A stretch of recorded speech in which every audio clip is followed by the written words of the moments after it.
I get a lot of questions this time of year about scouting tips. Do I have any scouting tips for new crossbow hunters? I'm going to do some videos showing you what little I know about this stuff, how it's worked for me, and a lot of it's trial and error. But this is the first in a little series of scouting tip videos, and I've got a weed whacker to go down and help me set up a blind, and I've got a tripod in case I need to shoot some videos down the road here, and we're taking the blind with us. I am going to haul that in there. I got stakes in here. I got everything I need to get going on that as well and get that blind set up in front of the 100-year-old apple tree. We're going to get that all set up. We're going to walk out today. Genevieve's with me. She's going to be looking for some bones. That's her new hobby that she acquired this summer. She started doing a lot with bones and stuff like that, cleaning them up. So we're going to look around, do a little bit of scouting, look for some deer sign, and I got some camera gear with me. We're going to go through and do that. Hopefully you'll enjoy this series of videos, and it'll give you some insight as to what I do around here, what's worked for me, and we'll see where it goes.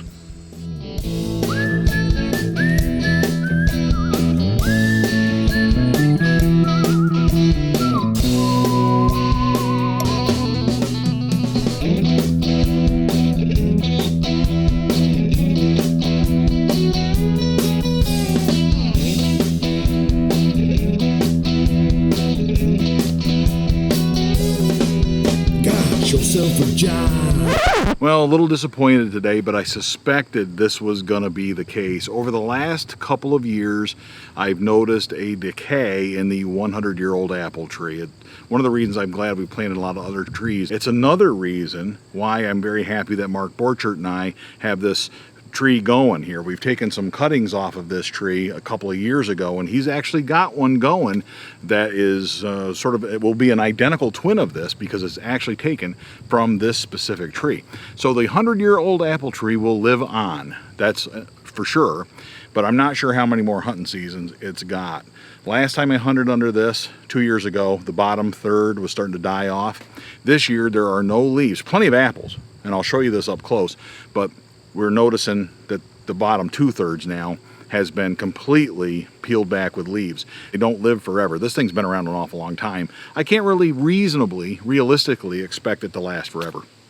But we do have the blind here. I'm going to set the blind up anyway in the hopes that the apples that we see behind me here stick around long enough for us to get some shots on deer. I have not one, not two, but 3 doe tags already for this area, which is kind of ties the record for me. They've really upped the number. I think we went up to 46 or 48,000 this year in this management unit. Last year I think we had 36,000, so there's a surplus of deer. I'm seeing that. We actually kicked out a nice doe on the way in here who was here already waiting for those apples to fall probably. She wants to be first in line. One thing you can always remember when hunting is deer love apples. Behind me, like I was saying here, walked in here a little bit disappointed about that tree, but looking at it now, I do think it's got a ton of apples, so we should have enough natural bait for the deer. So I think we're going to be in good shape for the upcoming hunting season. I'm pretty excited about it. The first tip that I have for you for scouting, and really just about anything in life, whether it's filming your own hunts, hunting with a crossbow, marriage, whatever, keep it simple. One of the things I've really noticed over the years is that, man, you can overcomplicate things. You can make life a lot more difficult than it needs to be. I'm guilty of that. I've learned from experience doing that. Man, when it comes to hunting, there's absolutely no reason for us to overcomplicate all this stuff. We can really do a great job with minimal equipment and minimal setup, right? And it's the same thing for scouting, okay? That's my first tip for you. Keep it simple. Don't make it more difficult than it has to be. First thing, what are you gonna do? Go to a place where there's some deer. I know that sounds pretty silly, but if there's no deer where you're hunting, then you gotta move on. You gotta be in a place, especially when you're starting out, you gotta be in a place where you're seeing lots of deer. I'm so hung up on this place. I loved this place because I grew up here and I've hunted here all this time, but I've really learned as I've gone to Maryland that there's other places to hunt. Really what we want, especially when you're starting out, is numbers. We want to look for a place that has high deer activity. Do you see lots of tracks? And I'm not just talking about the occasional deer track. Wow, look, there's a deer track. I'm talking about this is a well-traveled path. This looks almost like a cow path. Now, deer meander through the woods. They're not ever going to follow exactly the same path, but there's spots here, and I will show you in this series of videos, where there's a pretty well-traveled path. And once you figure that out, you can do an awful lot with it. That's what to hunt around. Run some cameras, put some trail cameras out to see if there's deer there when you're not there. You wouldn't fish in a pond that didn't have any fish in it, right? You got to fish in a pond that has fish in it. Another tip about keeping it simple, look for food. I've said this before, deer love apples. They also love clover and soybeans and corn and woody browse throughout the woods. If you can bait where you are, go ahead and bait. Don't listen to what other people say. Half the time I think when other people are complaining about baiting, they're in states where you can't bait anyway, and it doesn't matter what their opinion on the subject is. And it's really probably just a little bit of jealousy. A little bit of jealousy. Now, I love to bait. Can't do it here in Pennsylvania, so I go to Maryland where I can do that, and I certainly would take advantage of that. I'm not going to turn my nose up. It'd be crazy to go to Maryland for a week to hunt, spend money down there, get a hotel room, and then not do what is allowed for me to do, not take advantage of what I'm allowed to do. I would be crazy not to do that.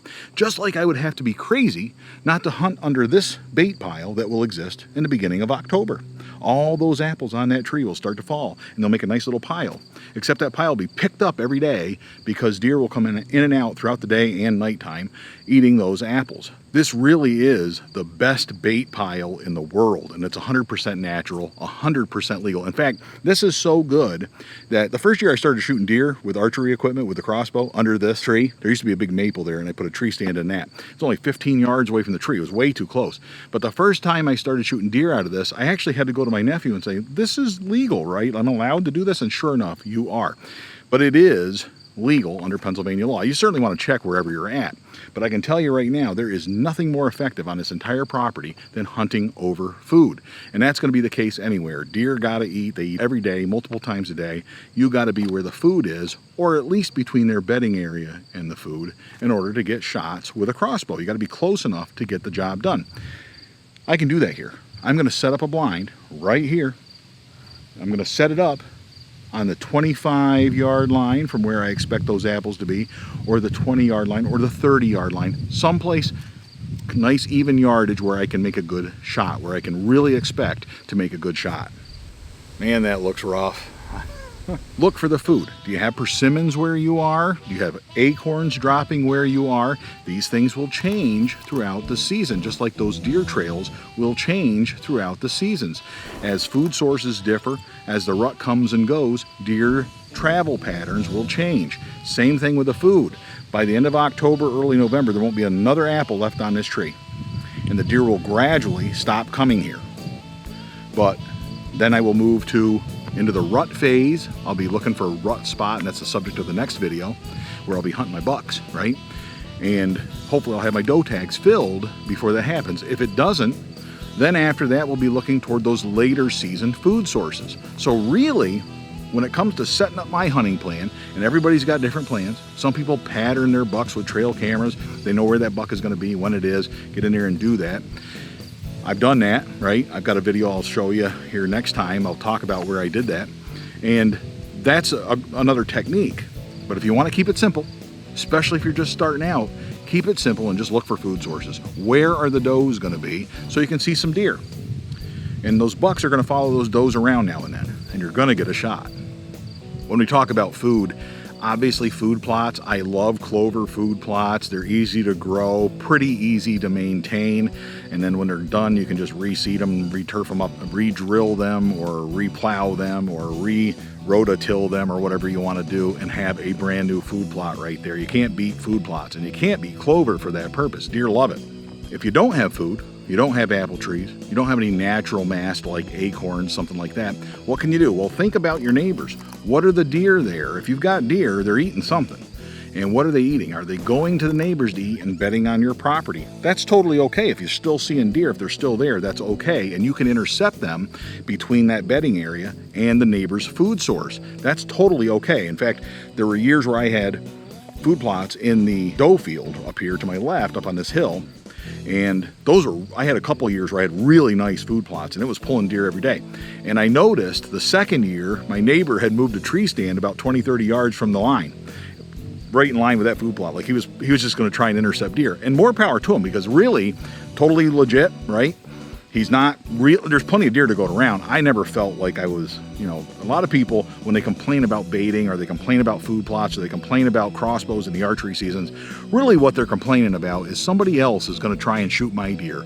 That's really what it is. I don't think that way. When my neighbor, if he's shooting a doe or shoots a buck that comes in there, more power to him, I'll shoot the next one. I don't have a problem with that because I know I'm doing the work here. I know that I've done the work ahead of time to figure out where those deer are going to be, and I'm confident I'm going to shoot some deer. I shoot deer here every year. This year, there's a little bit of a wrinkle in all of this. Our neighbors have planted corn, and I haven't had that to combat with here, okay? Now, I got apples, and I'm telling you, deer love apples. If those apples are falling, they will come down here and eat those apples.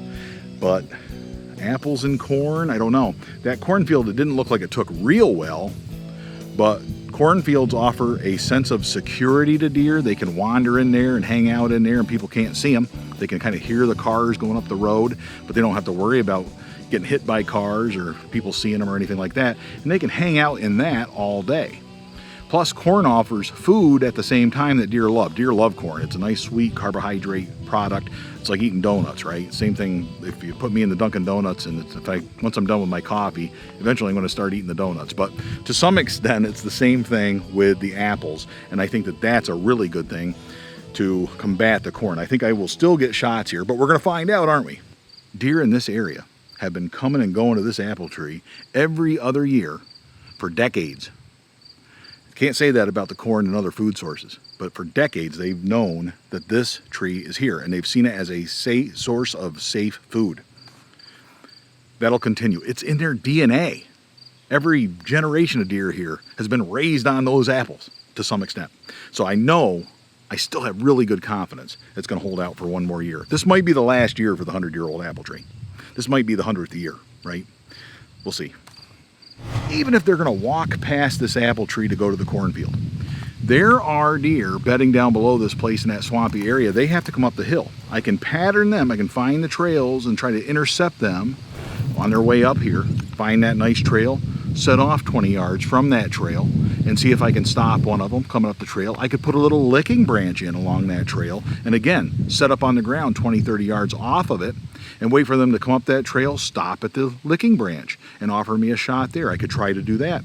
I could also, though, feel pretty confident that if they're going from the swamp all the way up here to that cornfield, they're going to walk by this apple tree and check it out on the way up. So I think this is a banner spot. Another reason I'm not too worried about that is there's no water up there. Water's down there. So I know the deer have to walk from that cornfield at some point. They're going to have to walk down this hill and they're going to have to go down there and get a drink, either at the beaver ponds or at the creek. And then they're going to make their way back up. And they can, people will tell you they like to drink before they eat. They like to drink shortly after they eat. That's generally when they're going to do it. So I might be able to intercept them, predict those times of day when they are doing that. I might be able to intercept them and get them that way, right?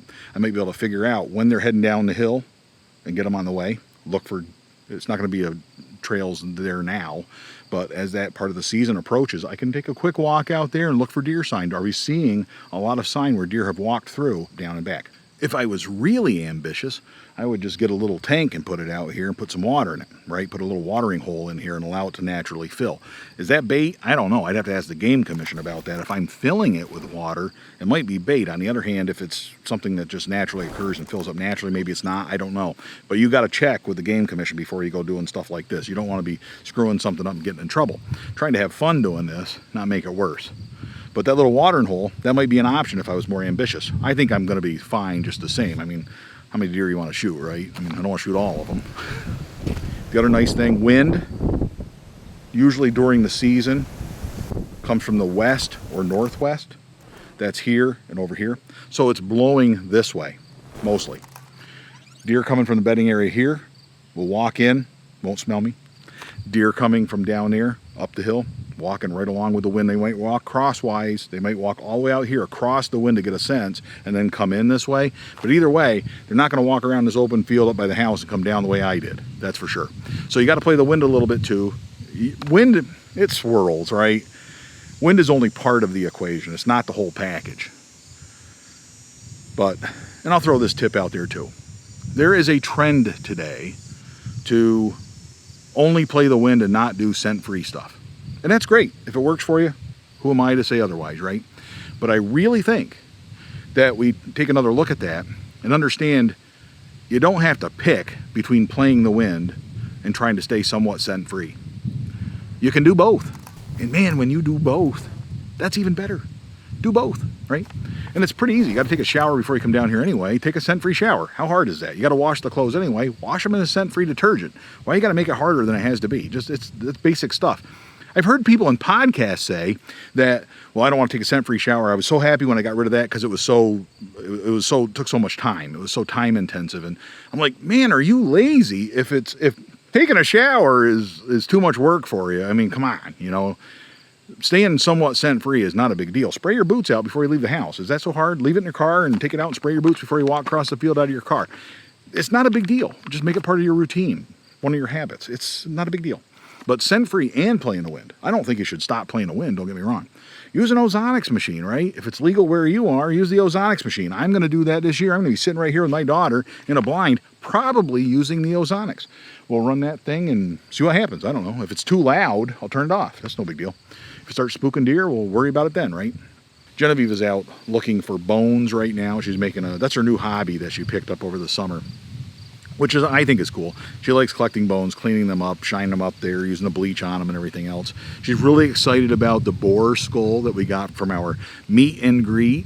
We're gonna get that back and they're gonna polish that up for us, and so she can have that and display it in her room. I think that's pretty cool. If she wants to do that, that's fantastic. And when she gets back here from her little walk in the woods, we will set this blind up and see what we got. I'm gonna take this little doodad, this golf club looking thing. It's a handmade weed whacker that doesn't take gas, and I don't have to worry about mixing gas, and I don't have to worry about ethanol ruining my engine. I'm just going to use this guy, go out there, I'm going to whack all this stuff down. It's late August, last weekend of August. That stuff isn't going to grow back because it's past the time of year when that's going to happen. We're going to go through and clean this up, then I'm going to use the range finder to pick a right distance that I want, and then I'm going to set the blind up. All right, I think that went pretty good. A lot younger than I thought I was. Didn't really bother me at all. Went through and did all this stuff. You can see where we were before out there behind us. Got that all taken care of, and it went real smooth. Probably made it wider than I needed to. I was kind of hoping to do sort of a triangle shape, a funnel shape leading out there. But once you start swinging, it's hard to stop swinging, right? So I just cleaned it right out. I'd rather have more out of the way than not enough. What I did, little tip for you. Very little tip, very small tip, but I left a lot around in here. I used to mow this down, but deer don't like mowed down areas. They don't want to, you're not gonna shoot a deer in your lawn. Well, some of you are, but I'm not gonna. So I left a lot of that around here. So this is nice and thick, right? But I'm really happy with the way this turned out because the shooting area, the blind's gonna be very visible back there. I'm not gonna brush it in or anything. We're doing this at the end of August. Blind will go up today. And by the time October 4th or 5th rolls around, when I can actually get in here and hunt, the deer will be very comfortable with that blind. And that's important. What's going to help me make them comfortable is not the blind and brushing it in. No, it's the copious amount of apples that will sprinkle down here and coat the ground and get those deer ready to come in here and out of here. Now, I've looked around. I don't see any apples on the ground. That's not surprising that there's no apples on the ground. And the reason for that is, if there were any, the deer ate them, or the squirrels ate them, or the woodchucks ate them. Deer have to get in here because it's first come, first serve. So one thing I've noticed about this, with the apple tree, they're in and out of here all day long. So you're going to get a shot if you're down here, most likely. So just from here, the challenge becomes making the shot opportunity, make the most of it. Practice shooting from your knee or how you're going to shoot out of the blind. Set the blind up so it accommodates you so that you can get that shot and then be able to make the shot, right? Wait for the right shot selection and make that shot. So done it a lot of times in the past. I don't know how many times. I don't know how many deer I've shot under this tree. So this year, hopefully 3 more. We'll see. We'll see if we can get that done. I don't know. Another little tip for you. Bring binoculars with you when you're scouting for food. You can look a good distance when you're scouting with binoculars, and you can look into trees. If you're wondering if there's acorns, look in there with binoculars. I don't bring binoculars. I'll show you right here. What I'm going to use, I'm going to shoot some B-roll with this, but instead of binoculars, I use this dude. It's a 50 to 250 millimeter lens. On that camera, it's more like 400 millimeters. It zooms right in. So I'll be able to look up there and get some good footage of those apples, and we'll see what happens. The other little trick, set a camera up here. I got a dead apple tree. Probably isn't going to survive to next year, but they surprise you. You never know. And you can see the deer got right in there and pushed that cage in too. I've had that problem here recently too. Did not have that problem in the past. All of a sudden, that's a big problem. Deer are getting wise. They adapt. Little boogers. But we're going to get in here. I'll probably pull that cage right out and strap a camera to that tree, or put a camera in here somewhere where I can watch the deer and monitor their activity. Ooh, pretty exciting, isn't it? All right, I've gone through my notes on this one. That's enough for right now. I'm going to stop yapping. I got to save my voice. Crossbow Appreciation Month is really taking it away. This is one of the last videos I will film during Crossbow Appreciation Month, and you won't see it until after Crossbow Appreciation Month. I'm probably going to run this in the beginning of September, hopefully when everybody's getting ready to go out there and do some scouting and figure out where they're going to do their hunting. So thank you for watching this. Hope you got something out of it. Until next time, all hail Bungee! Dip your fanny in the Susquehanna or Monongahela, Allegheny, Ohio. Say hi to Bill and Punxsutawney. Centralia's on fire from the cold.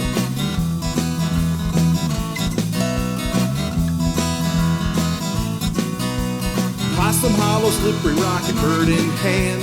Coon hunter, natty will Clyde number 3. Mars and moon by way of telescope. Fear not 84 Shikshin. Okay, here's our doe. Not the world's biggest doe. Yeah. Don't get run over. Okay.